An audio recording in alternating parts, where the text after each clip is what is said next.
धन्यवाद मनोज जी।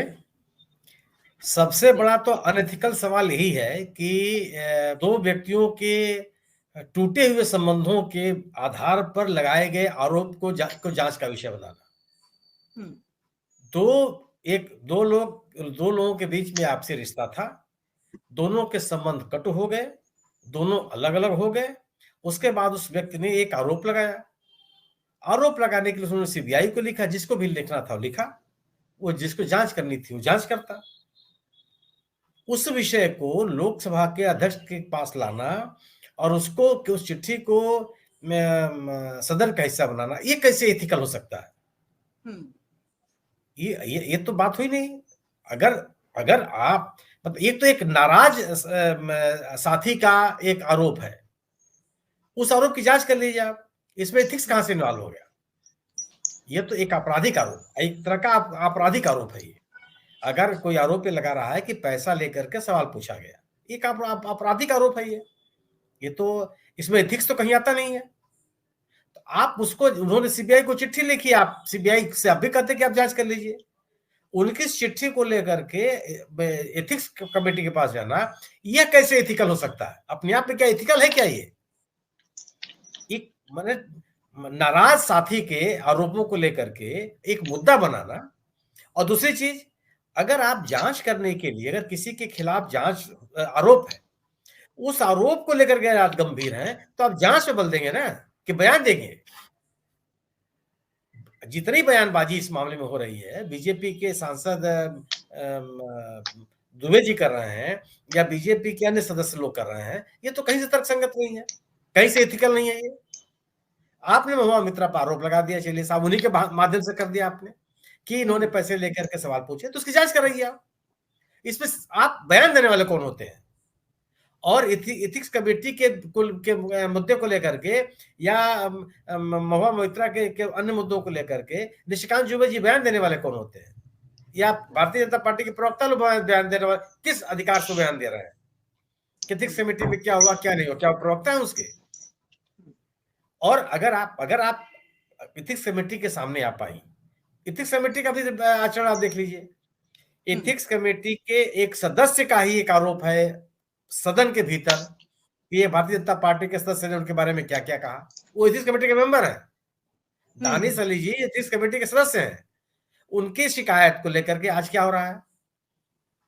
उन्होंने एक प्ली दिया कि साहब हम चुनाव में व्यस्त हैं, उसके बाद कोई बात ही नहीं हुई। महुआ मोइत्रा कहती हैं कि साहब मैं अपने संसदीय क्षेत्र में हूं, मुझे 5 या 4 तारीख का मौका दीजिए, तो नहीं नहीं नहीं, आपको 2 तारीख को आना है। किस तरह का व्यवहार कर रहे हैं आप? महुआ मोइत्रा ने ही संसद के पटल पर, संसद के भीतर, on the ground of the floor, उन्होंने आरोप लगाया निशिकांत दुबे के ऊपर कि इनकी डिग्री फेक है, इनके ऊपर ये आरोप है। उसका क्या हुआ? उस पर तो कोई जांच अभी तक नहीं हुई। तो कितने इथिकल आप हैं, संसद के भीतर या संसद के बाहर? आप इथिक्स का सवाल उठा रहे हैं, किस बात की नैतिकता? और अगर महुआ मोइत्रा को आपने बुलाया, तो महुआ मोइत्रा का यह कहना है कि जिस व्यक्ति ने आरोप लगाए हैं आप उसको ही बुलाइए, मैं उससे सवाल जवाब करूंगी। क्यों नहीं बुलाएंगे आप एथिक्स कमेटी के मेंबर होकर के आप पार्लियामेंट के प्रतिनिधि हैं, आप किसी पार्टी के सदस्य नहीं है। विनोद सोनकर साहब पार्लियामेंट को रिप्रेजेंट कर रहे हैं, वह किसी दल विशेष को रिप्रेजेंट नहीं कर रहे हैं। उनके व्यवहार से उनके बारे में अगर इस तरह के आरोप लगेंगे तो गंभीर आरोप है। महुआ मोइत्रा के साथ उस कमेटी के अन्य सदस्य बाहर नहीं निकल आए होते और उन्होंने बयान नहीं दिया होता, तब तो हम आप इसको बात उनकी मानते ही नहीं कि उनके साथ क्या हुआ। महुआ मोइत्रा का बयान महत्वपूर्ण नहीं है, महत्वपूर्ण उन सदस्यों का भी बयान महत्वपूर्ण है जिन्होंने उस कार्रवाई को लेकर बहिष्कार किया और उन सवालों को लेकर के आपत्ति की। एथिक्स कमेटी के बाकी मेंबरान जो बात कह रहे हैं, महुआ मोइत्रा जो बात कर रही है वो कह रही है, वो एक आरोपी है, उन्होंने उनको पेश होना था। लेकिन एथिक्स कमेटी के जो दूसरे मेंबरान हैं जिन्होंने इस बैठक का बहिष्कार किया, वो भी तो कोई बात कह रहे हैं, उनकी बात का खंडन कीजिए आप। उनकी बातों का जो आरोप दानिश अली जी ने लगाया, जो आरोप एथिक्स कमेटी के अन्य मेंबर्स ने लगाए, उन आरोपों का खंडन किया एथिक्स कमेटी ने कि नहीं सवाल नहीं पूछे गए थे। आप ये कह रहे हैं कि महुआ मोइत्रा का व्यवहार आक्रामक था, उन्होंने अनुचित तरीके से जवाब दिए। सवाल इस बात का ही नहीं है कौन आक्रामक था, कौन अनुचित था। सवाल था क्या इस तरह के सवाल पूछे गए? इस पर तो आप एथिक्स कमेटी कोई नहीं बात कर रही है। और यह बात महुआ मोइत्रा से पहले एथिक्स कमेटी के मेंबर्स ने कहा और कहा कि जिस तरीके से कार्रवाई चल रही है मैं उसका बहिष्कार करने के लिए चले आए। लोगों को, लोग उन सदस्यों की बात तो सुन रहे हैं और पूरी की पूरी प्रक्रिया, आप जितने तरह के आरोप लगा, आपने पहले आरोप क्या लगाया कि 61 सवाल पूछे गए, उसमें 50 से अधिक सवाल अडानी जी संबंधित थे, वो गलत साबित हुआ, वो ऑन रिकॉर्ड है। आप आज की तारीख में तो कोई ऐसी चीज नहीं है जिसको आप साबित नहीं कर सकते। संसद की वेबसाइट पे अवेलेबल है कि महुआ मोइत्रा ने कितने सवाल पूछे संसद कार्रवाई के दौरान इस अवधि में, और उस अवधि में कितने वो सवाल किससे जुड़े हुए थे, पब्लिक डोमेन में आप देख सकते हैं उसका। वो कुल 6 सवाल है। बल्कि लॉगिन को लेकर के भी जो 47 बार लॉगिन की बात की जा रही दुबई से, सही हो सकती है, इससे ज्यादा बार हो सकता है। हाँ। सवाल वो नहीं है, सवाल वो नहीं है मनोरमा जी, मैं आपके कार्यक्रम में शामिल हूं तो मैं ट्रेस पासर नहीं हो सकता ना। मैं अगर मेरे ऊपर ये आरोप लगाया जाए, कनुप्रिया जी आरोप लगावे कि मैं जबरदस्ती इस कार्यक्रम में घुस गया, तो संभव नहीं है। मुझे इस कार्यक्रम में शामिल होने की अनुमति आपने दी, तो मैं गंदा आदमी हूं चाहे सही आदमी हूं, आपकी अनुमति से ही मैं यहां मौजूद हूं। इसीलिए अगर आज सवाल जो पूछे जाते हैं लोकसभा में चाहे राज्यसभा में, जो इलेक्ट्रॉनिक सिस्टम जब से आया, पहले तो लिख के देना पड़ता था, दस्तखत होता था मेंबर ऑफ पार्लियामेंट। आज जब ये इलेक्ट्रॉनिकली आप मेल से भेजते हैं तो उसमें आपको उस एक आपके में आपको जो मेंबर ऑफ पार्लियामेंट है उसके फोन, जो रजिस्टर्ड फोन नंबर है, उस पर एक ओटीपी आती है। उस ओटीपी को कंफर्म करने के बाद ही वो लोकसभा के वेबसाइट तक पहुंचता है, उनके सचिवालय तक, वो तब देखते हैं। तो अगर संसद सदस्य की सहमति से सवाल पूछा गया है तो कोई दूसरा आदमी कैसे मान दिया जाए कि फलाने किसी ने किया?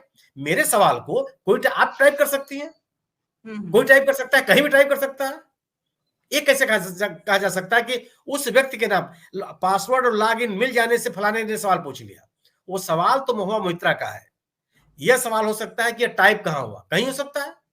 हम और आप अपने निजी जीवन में सोचिए कि कई बार हम कहते हैं, जैसे हमने विजय शंकर जी से कहा कि साहब ये मैटर हमको भेज दीजिए, उन्होंने कहा कि साहब हम भेज नहीं पा रहे हैं आपको। हम कहते हैं कि साहब ये मेरा मेल आईडी है, ये मेरा पासवर्ड है, आप मेरे कंपोजिंग पे जाकर उसको पेस्ट कर दीजिए, मैं पढ़ लूंगा। तो क्या हुआ, मेरे मेल आईडी को विजय शंकर जी चला रहे हैं? एक निरर्थक तर्क दिया जा रहा है कि लॉगिन हुआ दुबई में, अरे लंदन में हुआ हो। सवाल पूछा, सवाल क्या संसद सदस्य की सहमति के बगैर पूछा जा सकता है क्या? और अगर संसद सदस्य की सहमति से नहीं पूछा जा सकता तो सवाल उस सदस्य का। अब रही बात कि सवाल पूछने के लिए आपने पैसे लिए, तो जिसने पैसा दिया, जो कह रहा है कि हमने पैसा दिया, वो बताओ कहां दिया? बात तो इसमें होनी चाहिए ना। और जो सवाल पूछे गए, क्या वो सवाल जनहित में नहीं थे? क्या वो सवाल बाय नेचर प्रायोजित है?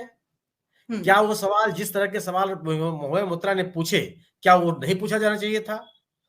जी, इस विषय पर तो आप ये बनेगी ना। अगर आप सवालों के स्वरूप के ऊपर पैदा कर सकते हैं कि सवालों का नेचर कैसे, कितने गंभीर किस्म के सवाल है। यहाँ तो ये बहुत स्पष्ट हो जाता कि अगर महुआ मोइत्रा के सवाल पूछने को लेकर सवाल है, तो सवाल मतलब जिन पर ये सवाल पूछे गए उनको डिफेंड करने को लेकर सरकार पे सवाल है।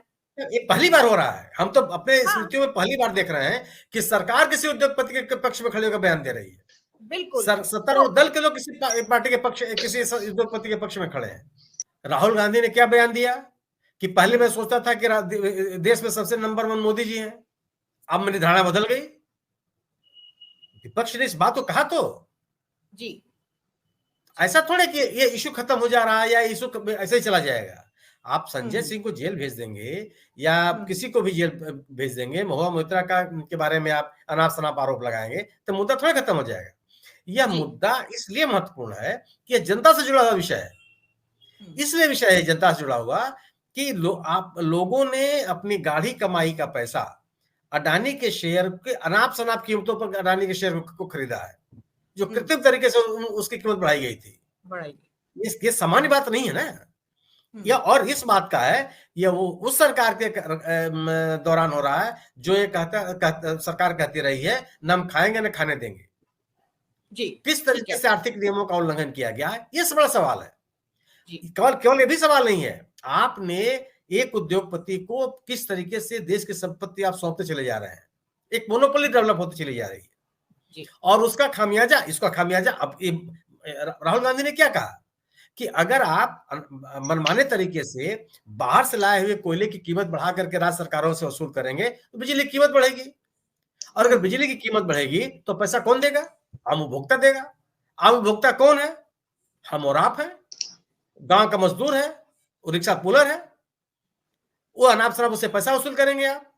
तो ये केवल ये मसला ये नहीं है कि केवल एक उद्योगपति के संरक्षण देने की किस सीमा तक आप गए हैं, और ये भी है कि महुआ मोइत्रा को लेकर आप ये आरोप बनता है, आरोप ये होना चाहिए कि एक प्रभावी संसद सदस्य को उसको काम करने से रोका जा रहा है, एक सशक्त महिला को अपमानित करने की कोशिश की जा रही है, एक सामाजिक सरोकार से जुड़ी हुई एक महिला सांसद को अनाप शनाप तरीके से घेरने की कोशिश की जा रही है और उसको डिमोरलाइज करने का प्रयास किया जा रहा है। जो लोग के खिलाफ है वो लोकतंत्र के खिलाफ,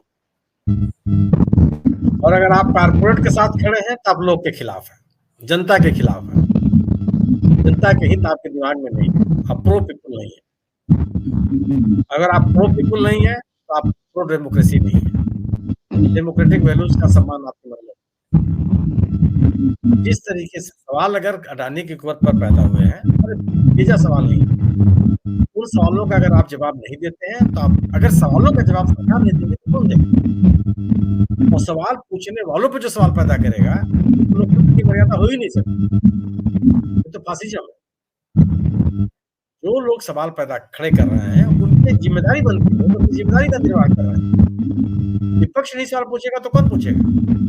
अगर संसद में विपक्ष का नेता है तो सवाल पूछेगा, जनता से सवाल पूछेगा, और जनता का अगर के हितों का ध्यान नहीं रखा जा रहा है, एक निश्चित कारपोरेट का ध्यान रखा जा रहा है तो सवाल पैदा होंगे, और किसी भी सवाल का जवाब सरकार नहीं दे रही है। इस तरह से सवालों से भाग करके कोई सरकार बच नहीं पाई। उसको ये कि आप इन सवालों का जवाब नहीं देंगे तो सवाल खत्म हो जाएंगे, ऐसा कभी होता नहीं है, कभी नहीं हुआ, इतिहास साक्षी है इसका। आज अगर आप सुरेश के नाम पर कहेंगे कि सुरेश को क्या दुनिया ने उग्रवादी घोषित कर रखा है? वो प्रतिबंधित व्यक्ति हैं, वो कहीं आ जा नहीं सकते, उनकी गतिविधि, उनके जो व्यापारिक गतिविधियां उसमें कोई रोक टोक है? कौन सी बात होती है? आप कह देंगे लोग मान जाएंगे?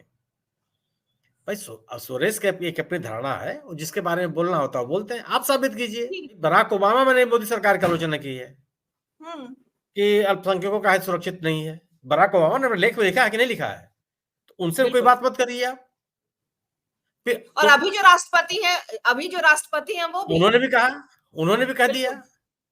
सवाल ये नहीं, आप सवालों से भागने का ये तरीका सफल नहीं हो पाती है।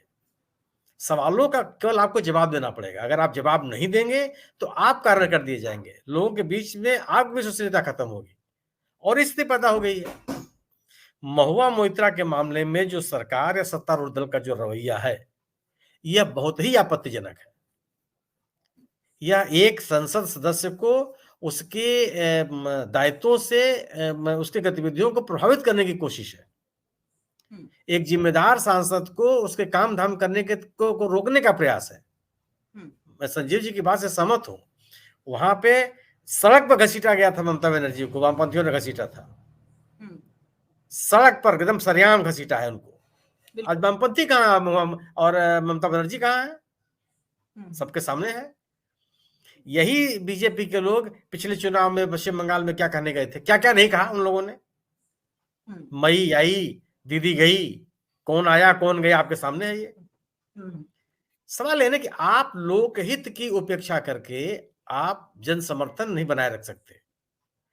सरकार की आलोचना देश की आलोचना नहीं है। सरकार की आलोचना करने वाला देशद्रोही नहीं होता। सरकार के गलत नीतियों कार्यक्रमों की आलोचना न करने वाला देशद्रोही है, अगर देश की जिम्मेदारी है तो। अपराध को छिपाने वाला व्यक्ति वो देशद्रोही है, समाज का द्रोही है। अपराध को सामने लाने वाला व्यक्ति देश हित में काम कर रहा है, समाज हित में काम कर रहा है। महुआ मोइत्रा जैसे सांसद ये देश हित में काम कर रहे हैं, वो लोगों के सवाल पे खड़े हैं।